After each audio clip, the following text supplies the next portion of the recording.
harda qədər başa çatır, harda azad seçim başlanır. Qədər Allahın təqdir etdiyi işləri insanın öz iradəsi ilə seçib etməsidir.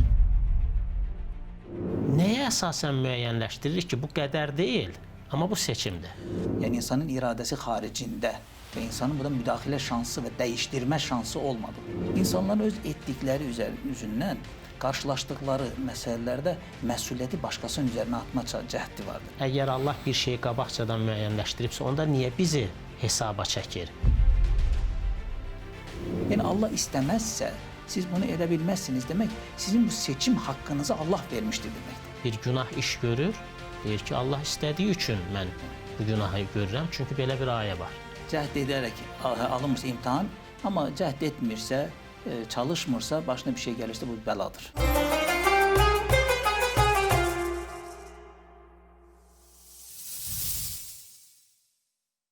Salam, hörmətli tamaşaçılar. İmam verilişinin növbəti buraxılışı ilə görüşünüzə gəlmişik.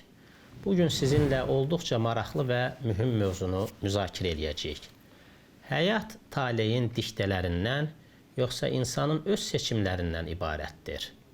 Dinimiz bu barədə nə deyir?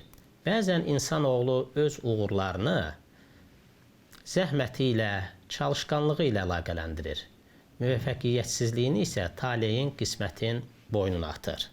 Əslində isə necədir? Bu suallara cavab tapmaq üçün verilişimizə ilahiyyatçı alim Aslan Həbibovu dəvət etmişik. Aslan müəllim ilahiyyat üzrə fəlsəfə doktorudur. Hal-hazırda Azərbaycan İlahiyyat İnstitutunda işləyir. Aslan müəllim, xoş gəlmişsiniz. Xoş gördük, təşəkkür edirəm. Aslan müəllim, belə bir sualla bu mövzuya giriş edək.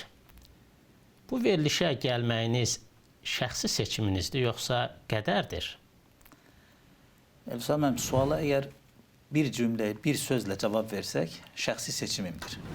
Amma ümumilikdə inancla, Quran-ı Kərim və sünnəyi nəzərə alaraq cavab versək, Allahın bizə vermiş olduğu iradə ilə biz bu seçimi edib addım atırıq. Yəni Allahın mənə vermiş olduğu iradə nəticəsində seçim edib gəlmişəm. Yəni son nəticədə biz öz seçimlərimizi eləyirik, amma bu seçmək hüququnu Allah bizə vermişdir. Şübhəsiz. Bunu biraz daha açsaq belə bir şey düşünə bilərik. İnsanı digər varlıqlardan ayıran 3 faktor var. Bəli. Ağıl, iradə və seçim. Allah Teala bu 3 faktorla insanı digərlərinə üstün qərar vermişdir. Ona görə də insan bu 3 faktoru nəzərə alaraq hərəkətlərini eləyər. Ağıl olmazsa iradənin bir mənası yoxdur. İradə olmazsa seçim mümkün deyildir. Ona görə də Allahın bizə vermiş olduğu ağıl və iradə nəticəsində biz öz seçimimizi eləyirik və qərarlarımızı ona görə veririk. Elə buna görə də biz insandan qeyri canlılarda zəkaya rast gələ bilmirik. Çünki onlar əslində genetik kodlama ilə yaxud instinktlərin təsiri ilə hərəkət edirlər. Ancaq insan öz seçimlərinin formalaşdırdığı bir həyat tərzini yaşayır. Aslan müəllim, əsas suala keçək. Qədər nədir? O qədər ki, onun ətrafında müzakirələr gedir. Onu düzgün başa düşmək lazımdır ki, biz qədərə də düzgün münasibət bəsləyək. Buyurun. Elvisa müəllim, bu sualla əlaqədir. Yəni belə bir sualda çox qarşılaşırıq. Yəni müasir dövrdə oxuyan bəzi insanlar müəyyən kitablar oxuyaraq bu sualı bizə verirlər. Yəni insan qədərin məhkumudurmu? İnsan sərbəst deyilmi? Bu sualları eşidirik biz. Ona görə qədər nədir? Qədər, əgər biz ona lüğət mənasını tərif versək, qədər bir şeyə gücü çatmaq, bir şeyi formalaşdırmaq, bir şeyi planlaşdırmaq, miqdarınca etmək kimi mənalara gəlir.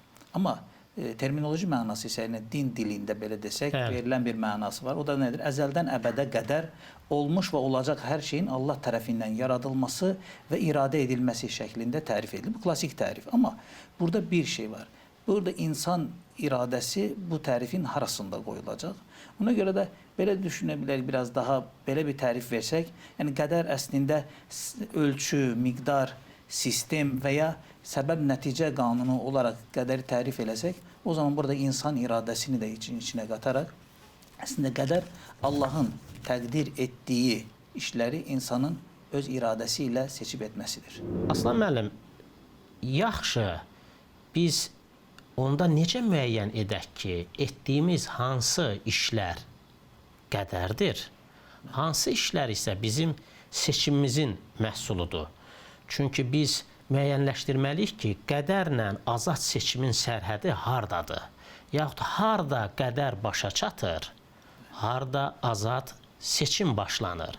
Yaxud harda azad seçim başa çatır, harda qədər yaxud ilahi tale başlanır? Mənə belə sual verdikləri zaman həmişə məsələn, alın yazısı varmı?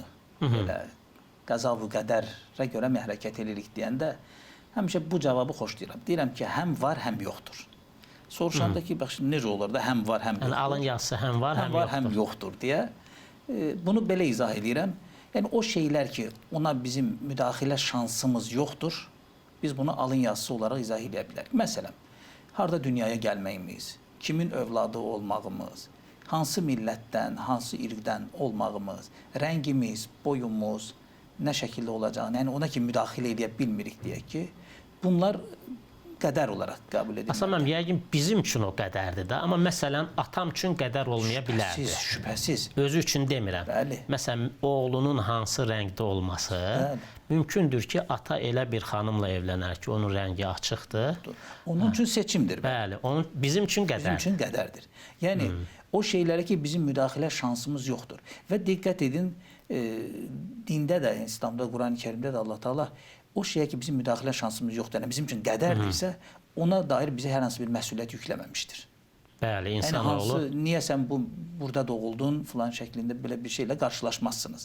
Amma o şeylər ki, bizim ona müdaxilə şansımız var, seçim haqqımız var, seçim imkanımız var, o artıq bizim qədərimiz deyildir. O artıq bizim seçimimizdir. Aslında mən bəzən bu müasir düşüncəli, modern düşüncəli deyək, müasir yox, modern düşüncəli bəzi gənclər mən anam niyə dünyaya gətirdi deyə etiraz eləyirlər. Sanki bir özlərinin müdaxilə eləyə bilmədikləri məsələyə etiraz eləyirlər.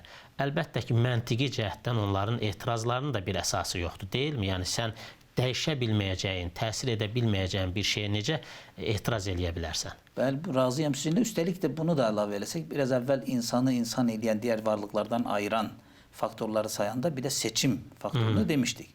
Valideynlərimizin də seçim haqqı, bir bəşər olaraq, bir insan olaraq seçim haqqı olduğunu düşündüyümüzdə o onların seçimi olur və biz də o seçimin nəticəsi olaraq artıq bizim üçün qədərə çevrilir. Yəni onları seçimdən, seçimlər haqqını onların əlindən alacaqsa, o zaman bəşər olma xüsusiyyəti onlardan alınmış olacaq. İnsan olma xüsusiyyəti onlardan alınmış olacaq. Ona görə də valideynlərin bir seçimi vardır, doğrudur.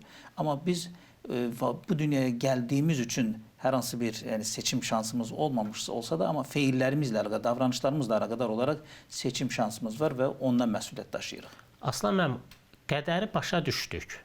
O şey ki, biz ona müdaxilə eləyə bilmirik, yaxud zaman nöqteyi nəzərindən biz o başlanğıcda olmadığımız üçün onu dəyişə bilmirik. Məsələn, dünyaya gəlmək məsələsi, rəngimizin necə olması.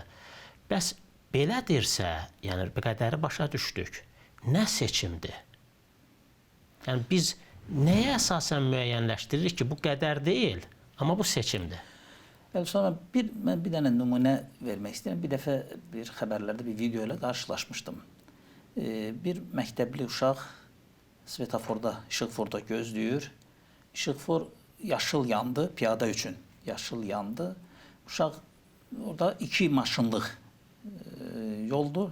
Bir də yarım maşınlıq boşluğu var. Bəli. Uşaq işıqforun bütün qaydalarına əməl elədi və gəldi tam ora çatanda arxadan gələn bir maşın tərs çevrilərək yan bir şəkildə gəldi uşağı vurdu. İndi burada sual oluna bilər ki, yəni burada artıq uşağın mı günahın vardı yoxsa o birisinin mi? Araşdırma nəticəsində aydın oldu ki, əslində həmin maşının sürücüsü sükan arxasında infarkt keçirdir. Və o adam orada yəni infarkt keçirdiyi üçün idarə etməni itirir və uşağı vurur. İndi bu nöqtədə çox maraqlı bir hadisədir. Yəni ona görə uşağın da burada problemi yoxdur. Sükanın arxasındakı sürücünün də orada bir iradəsi yoxdur. O zaman burada bir seçimdə biz buna qədər deyə bilərik. Hə, Aslan müəllim, elə başa düşdüm ki, sizin dediyinizi ümumiləşdirsək, bəli, qədərin də, seçimlərin də konkret göstəricisi var. Amma elə hallar var ki, biz onu izah eləyə bilmirik və bunu bir növ artıq qədər kimi qiymətləndiririk. Göstəriciyə gələndə əslində insan özü bu ayırma təsnifatı apara bilir. Yəni hansı qədərdir, hansı özünün öz seçimidir. Əslində real həyatda biz onu bilirik. Yəni bu heç vaxt məsələn bir işi görərkən insan hiss eləmir ki, bunu onu məcbur edilir. Amma dediyimiz kimi, biraz əvvəl dediyim kimi insandan asılı olmayan şeylər ki var, biz buna onsuz da qədər adını vermişik. Yəni insanın iradəsi xaricində və insanın burada müdaxilə şansı və dəyişdirmə şansı olmadığı. Amma digərini isə dəyişdirmə şansı vardır. Ona görə də birinci növdə onsuz da məsuliyyət daşımır və onu hiss eləyir. Amma ikinci növdəki artıq dəyişdirmə şansı vardır. Bu həyat boyu belədir.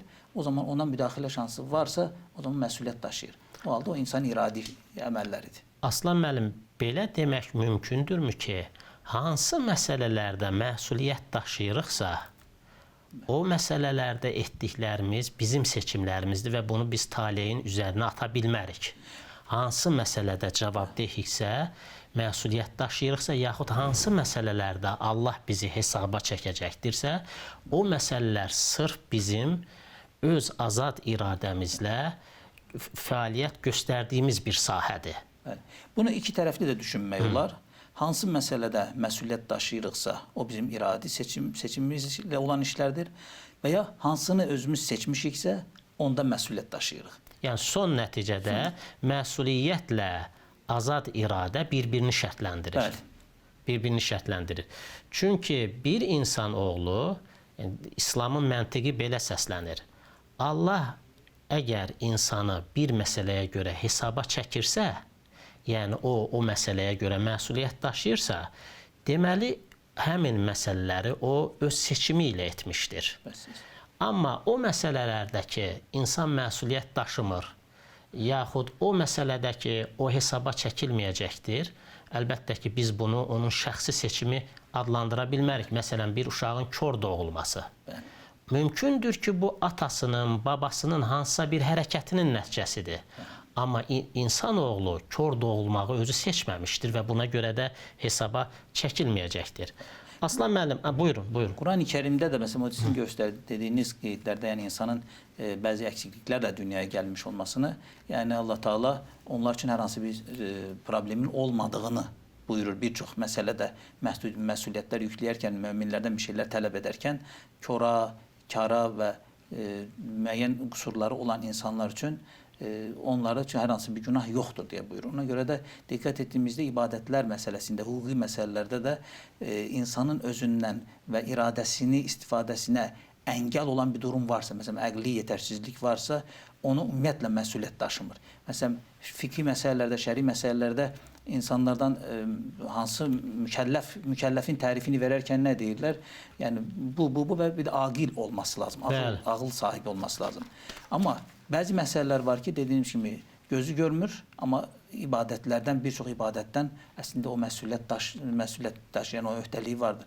Ona görə də əgər insanın özündən asılı olmayan bir səbəb varsa və o da onun iradəsinə təsir eləyirsə, bu insan ümumiyyətlə məsuliyyətdən azaddır. Amma xeyr, bəzi şeylərinə əngəldirsə, o müəyyən işlərdən məsuliyyətdən azaddır, amma müəyyən şeylər isə məsuliyyət daşıyır.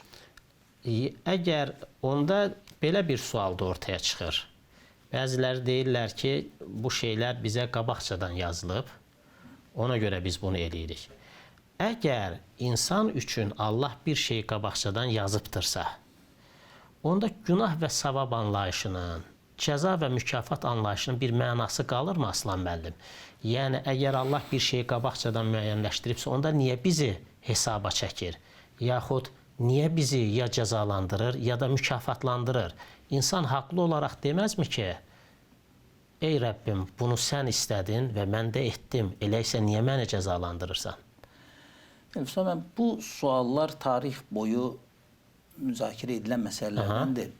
Yəni, Allah Taala insanın bu seçimi varmı və ya etdiyi əməllər nəticəsində əgər sorğu-sual olunursa və Bəli. mükafat və ya cəza ilə qarşılaşırsa, bu insan üçün yazılmışmı, yazılmamışmı sualı. İndi insanoğlu iki şəkildə bu işi qədərin üstünə atar və ya alın yazısının üstünə atar.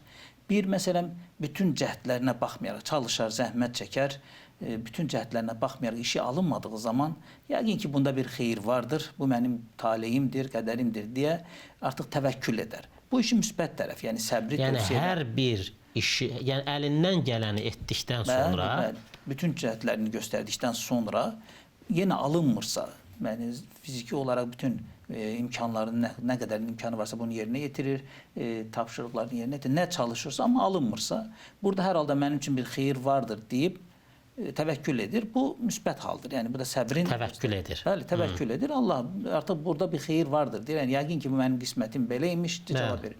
Amma ikinci isə insanların öz etdikləri üzündən qarşılaşdıqları məsələlərdə məsuliyyəti başqasının üzərinə atma cəhdi vardır. Bu inancla əlaqədar da ola bilər. Quran-ı Kərimdə Allah Taala bir neçə yerdə buyurur. Yəni adamlar etdikləri bu bütpərəstlər sitayiş etdikləri Allahdan başqa sitayiş etdiyi varlıqlarla əlaqədar olaraq işi Allahın üstünə atmağa çalışırlar. Bəli. Sanki öz iradələri yoxmuş kimi belə bir söz deyirlər. Yəni vəlau şa'ar-Rahmanu, yəni Rəhman istəsəydi biz onlara ibadət eləməzdik. Yəni burada onlara, yəni bütlərə bəli, sitayiş etməzdik, ibadət eləməzdik. Burada məsuliyyəti Allahın üzərinə ataraq özlərini o məsuliyyətdən qırağa çəkməyə çalışırlar. Halbuki onlar bayaq dediyimiz kimi digər bəşər kimi, digər insanoğlu kimi ağıl, iradə və seçim şansına sahibdirlər və bu etdikləri bu seçimlər onların öz istəkləri və iradələri ilə olan işdir. Allahın burada onları belə bir şeyə məcbur etməsi mümkün deyildir. Və yaxud sizin sözünüzə qüvvət başqa bir ayədə, Ən'am surəsi 148-ci ayədə oxuyuruq ki, Allah Taala buyurur, Allaha şərik qoşanlar deyərlər, əgər Allah istəməsəydi, biz və atalarımız Allaha şərik qoşmazdıq. Sonra Allah əlavə eləyir, siz heç şübhəsiz ki, yalan danışırsınız. Yəni, Allah özü bu cür insanlara qədərdən sui istifadə etdikləri üçün xəbərdarlıq edir ki, bu sizin ancaq bəhanələrinizdir. Siz bayaq Aslan müəllim bir seçim məsələ, əlindən gələni etdi dediniz. Ola bilərmi ki, bir insan əlindən gələni etdiyini düşünür, amma bir şeyin hasilə gəlməsi üçün tələb olunan bütün şərtləri yerinə yetirməyib. Bu vaxt insanın bu halda başına gələcək halları, yaxud gəldiyi nəticəni ki, bura qədər bir məsələ hasil olub, onu qədərlə əlaqələndirməsi nə dərəcədə doğru olardı? Müslüman, şübhəsiz burada meyarın nə olduğuna baxmaq lazımdır. Yəni, bir insanın haraya qədər cəhd göstərməsi lazımdır ki, ondan sonrasını artıq mənlik deyil deyə bilsin. Aha. Bu çox önəmli bir məqamdır. O nöqtə artıq işin özü ilə və ya o insanın özü ilə əlaqədar bir məsələdir. Bunun qədərlə əlaqəsi yoxdur. Bunun qədərlə əlaqəsi yoxdur. Yəni bir meyarı təyin etmək lazım. Məsələn, deyək ki, bir adres, bir ünvan axtarır. Bu ünvan hardasa 5 kilometr uzaqlıqdadır. Bu 4 kilometr əziyyətlə getdikdən sonra da tapa bilmədim. Deməlidir, yoxsa o 5 kilometri tamamlamalıdırmı? Yəni bu nöqtədə əgər o 4 kilometr yol gedib artıq mən yoruldum, əziyyət çəkdim, bunu mənim taleyimdir deməsi doğru deyil.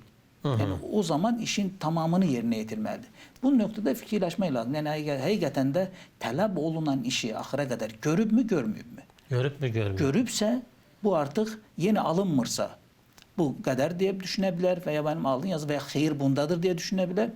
Yox, əgər görməyibsə, o artıq öz məsuliyyətidir. O məsuliyyəti öz məsuliyyəti və bunu düşünürəm ki, qədərin üstünə atmağın da bir mənası yoxdur. Aslan müəllim, deməli, elə sizin dediklərinizi belə xülasə eləyirəm ki, iradə sahibi olduğumuza hər şeydən qabaq Quran-ı Kərimin özü və müəyyən ayələri dəlalət edir. Daha sonra sağlam ağıl göstərir ki, insan iradə sahibidir.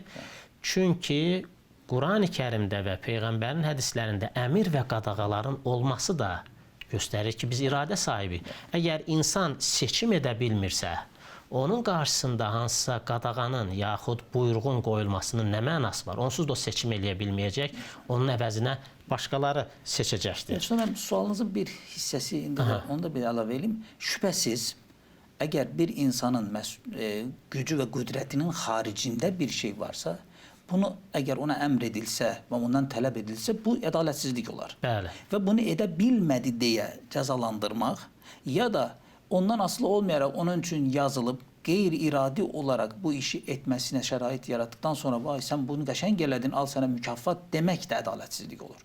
Bəli. Ona görə də insanın burada iradə, seçim və ağıl faktoru çox önəmli rol oynayır. İnsan bu üçlü çərçivəsində əməli yerinə yetirərsə, ya əmrləri yerinə yetirər, qadağalardan çəkinərsə mükafat alar, Bəli. yox əmri yerinə yetirməz, qadağaları işləyərsə cəza görəcəkdir. Aslan müəllim, çox vaxt insanlar müəyyən səhvə yol verirlər, elə bayaq dediyimizin nəticəsidir. Sonra da deyirlər ki, qismətin belə idi. Yəni, öz uğursuzluqlarını taleyin, qismətin öhdəsinə atırlar. Yəni, insan qismət anlayışını bəhanə gətirib məsuliyyətdən qaça bilərmi? Ümumiyyətlə, sizin xalq arasında yazılan alnıma bu yazılmışdı, taleyimə bu yazılmışdı, qismətin bu idi kimi inanclara münasibətiniz necədir? Sonra məsələyə xalqın dili ilə yanaşmaq, yəni xalqın baxışı ilə yanaşmaq və ya elmi yanaşmaq arasında biraz fərq var. Bəli. Şübhəsiz, xalq məsələyə acizlik, yəni bir işi yerinə yetirə bilmədiyi zaman bir gözlə baxar ya da səhv pəncərəsindən baxar. Yəni, acizdirsə bir məsələdə və bunun üçün heç cəhd eləmirsə, bunu alın yazısı ilə bağlayar. Görəsən, alın yazısı dediyimiz bu belə bir şey mi var, yoxsa həqiqətən də Quran-ı Kərim bunu fərqli mənada mı ifadə edir? Baxın, Quran-ı Kərimdə bəzi ayələrlə biz qarşılaşırıq. Şübhəsiz, bu nədən qaynaqlanır? İnsanların belə baxışı nədən qaynaqlanır? Quran ayəsinə atomistik yanaşma ilə ondan qaynaqlanır. Yəni, bir parçanı götürür və bunu belə başa düşməyə çalışır. Halbuki, o ayəni həm kontekst içərisində, həm də digər ayə ilə birlikdə kompleks şəkildə anlamağa çalışsa, əslində bir çox problemin həlli ilə qarşılaşarıq. Baxın, Quran-ı Kərimdə bir ayə var. Ənfal surəsində bu ayə. Bu ayədə buyurur ki, Allah Teala onların başlarına bir müsibət gəldiyi zaman, yaxşı iş gəldiyi zaman onu Rəblərindən bilərlər, pis iş gəldiyi zaman səndən bilərlər. Halbuki hər ikisi, hamısı Allahdandır deyə buyurur. Şübhəsiz, bu özlüyündə bir kəlami mübahisəni yaratmışdır, amma bizim mövzumuz o deyil. Sadəcə burada bir şeyə diqqət etmək lazımdır.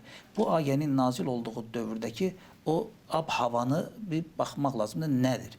Yəni, insanlar çətinlik çəkirlər və bu çətinlik içərisində rahat bəziləri, təbii ki, içlərində şübhəsiz o günün insanların hamısını eyni səviyyədə düşünməmək lazımdır. Bəziləri düşünür ki, məsələn, rahatlıq olduğu zamanlarda bu rahatlıqdan xoşhal olurlar, amma iş çətinə biraz düşdüyü zaman, halbuki hər halda insanın həyatında çətinliklər olacaq. Bəli. Yəni, heç bir rahatlıq əziyyətdən keçmədən olmur. Mütləq. Həyat eniş yoxuşlardan ibarətdir. Əgər bir rahatlığa qovuşmaq istəyirsinizsə, bunun bərabərində Quran dilində desə fəinnə ma'al usri yusra, innə ma'al usri yusra. Şübhəsiz ki, hər çətinlikdən sonra bir asanlıq vardır. Amma o çətinlik mərhələsini keçməsi lazım. Bəli. İş çətinliyə gəldi, çıxdığı zaman dərhal Həzrəti Peyğəmbəri günahlandırılır. Amma Allah Teala burada bir şeyi diqqətlə cəlb edir. Yəni, əslində, onun səbəbkarı mənəm deməklə, yəni, o işi mən sizin başınıza gətirdim demək deyildir əslində. Burada demək istədiyi budur ki, əslində, bu dini mən göndərmişəm. Həzrəti Peyğəmbər, çünki söhbət Ənfal surəsində Bədr müharibəsindən gedir. Bəli. Bədr müharibəsindəki müəyyən sıxıntılardan gedir, insanların sıxıntılarından gedir. Yəni, demək istəyir Allah Teala, bu mənim öhdəmdə olan bir şeydir və bu tapşırıq mənim tərəfimdən gəlib. Yəni, Həzrəti Peyğəmbərdən qaynaqlanan bir şey deyildir. Bu cür ayələr bəzən kontekstindən çıxarıldığı zaman sanki bütün işləri, çətin işlər olduğu zaman qədərin üstünə atacaqlar. Yəni, burada qədər deyəndə ki, Allahı nəzərdə tuturlar. Allahın işinə üstünə atarlar. Amma asan iş olduğu zaman, işləri rahatlığa qovuşduğu zaman özlərindən bilərlər. Yəni, bunlar zəhmətlə çəkdikləri zəhmətdən və ya öz işlərinin nəticəsi olaraq. Halbuki, yəni, bu nöqtədə həm insanın iradə sahibi varlıq olduğunu nəzərə almaq lazımdır, həm də mütləq mənada Allahın kainatın sahibi olduğunu da diqqətdən qaçırtmamaq lazımdır. Aslan müəllim, doğru deyirsiniz. Həqiqətən Quran ayələrini biz kontekstdən qopardıqda, yaxud onun natamam formada ona yanaşdıqda, biz ayələrin məzmununu düzgün başa düşmürük və qədərlə bağlı məsələlərdə də çaşqınlığa həm özümüzü çaşdırırıq, həm də başqalarını çaşdırırıq. Halbuki Qurani-Kərimdə açıq şəkildə Allah Taala deyir ki, istəyən inansın, istəyən inanmasın. Yəni Kəhf surəsi 29-cu ayədə. Yaxud Allah Taala İnsan surəsi 3-cü ayədə deyir ki, biz həqiqətən düzgün yolu göstərdik. İstəyən şükr edər, istəyən inanmaz. Yaxud hər kəsin üz tutub getdiyi istiqamət vardır. Siz isə yaxşı işlərdə yarışın. Yəni bütün bunlar göstərir ki, Qurani-Kərimdə insanın iradə sahibi olmağına dair dəlalət edən ayələr vardır. Amma eyni zamanda Qurani-Kərimdə elə ayələr vardır ki, onu biz kontekstdən qopardıqda, yaxud düzgün başa düşmədikdə, nazil olduğu şəraitlə əlaqələndirmədikdə, görürsən ki, müəyyən məsələləri Allahın öhdəsinə atırıq. Bununla bağlı bir ayə haqqında sizdən soruşmaq istəyirəm, Aslan müəllim. Deyir, Allah istəmədikcə siz istəməzsiniz. Və bəzilər deyir ki, elə mənim istədiyimi Allah istəyir. Allah istədiyi üçün mən istəyirəm. Məsələn, bir günah iş görür, deyir ki, Allah istədiyi üçün mən bu günahı görürəm, çünki belə bir ayə var. Sonra yenə eyni vəziyyət var. Yəni ayəni bir atomistik parçacı yanaşmaqla ayəni anlamağa çalışırlar. Amma burada bir məsələ var. Hələ biraz əvvəl qeyd etdik. Biz İnsan surəsinin ilk giriş ayəsində, 3-cü ayəsində Allah Taala buyurdu ki, yəni estağfirullah inna hadaynahus sabila imma şakiran və imma kafura. Biz ona yolu göstərdik. İstəyən şakir olar, istəyən kafir olar. İstəyən şükredən olar, istəyən nankör olar, kafir olar. İndi burada bu ayənin baxdığımız zaman burada insanın bir sərbəstliyindən danışılır, elə deyilmi? Biraz əvvəl siz qeyd etdiniz. Yəni bu ayə əslində insanın bir istəyi ilə bağlı, özü istəyən istədiyi şeyi eləyər. Amma bir də ayənin, surənin 29-30-cu ayəsində isə yenə bir həmin ayədə Allah Taala buyurur ki, biz ona yolu göstərdik. Yəni insan hidayət yolunu Allah Taala budur, işte doğru yol budur. Kim istəyərsə o yolu tutar. Fəmən şəəttəxədə ilə Rabbihi səbilə. Kim istəyərsə Rabbinə doğru yol tutar. Amma burada bir dənə əlavə eləyir. Deyir ki, وَمَا تَشَاءُونَ إِلَّا أَنْ يَشَاءَ اللّٰهُ رَبُّ الْعَالَمِينَ إِنَّ يَشَاءَ اللّٰهُ فَإِنَّ اللّٰهَ عَلِيمًا حَكِيمًا. Yəni Allah istəmədiksə siz istəyə bilməzsiniz. Təbii ki, ayənin zahirinə baxdığımız zaman ayənin məfhumu müxalifi. Məsələn, başqa bir ayədə var. Əgər istəsəydim sizi tək bir ümmət edərdim. Əgər istəsəydim bunu elədərdim kimi ifadənin o elmi dildə ki, məfhumu müxalifi, yəni tərsindən demək Allah istəmir ki, belə olmuş şəkildə başa düşülür. Amma yenə də eyni xətaya düşülür.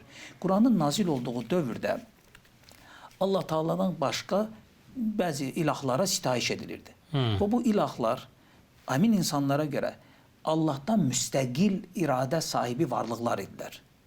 Ki onlara sitayiş etməklə Allaha yaxınlaşmaq istəyirdilər. Yəni, məsələn, İslamın mələk anlayışında nə var? Allah Taala mələklərin vasitəsilə müəyyən işləri görür. Amma bu mələklər Allahın mütləq iradəsinə bağlı, əmrə müntəzir varlıqlardır. Tapşırığı Allahdan alırlar.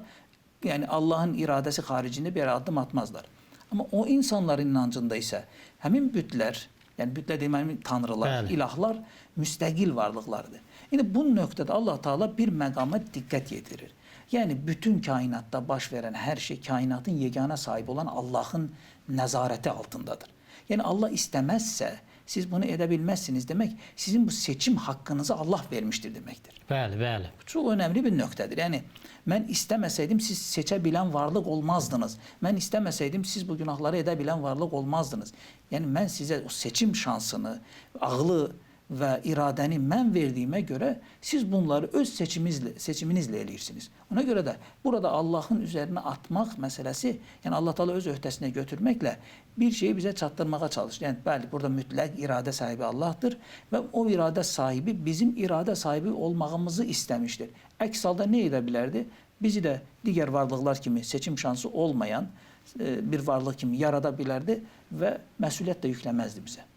Deməli, Aslan müəllim, Allah bizim iradəli varlıq olduğumuzu istədiyi üçün biz istəyə bilirik. Ayəni əslində biz belə başa düşməliyik və həqiqətən də belədir.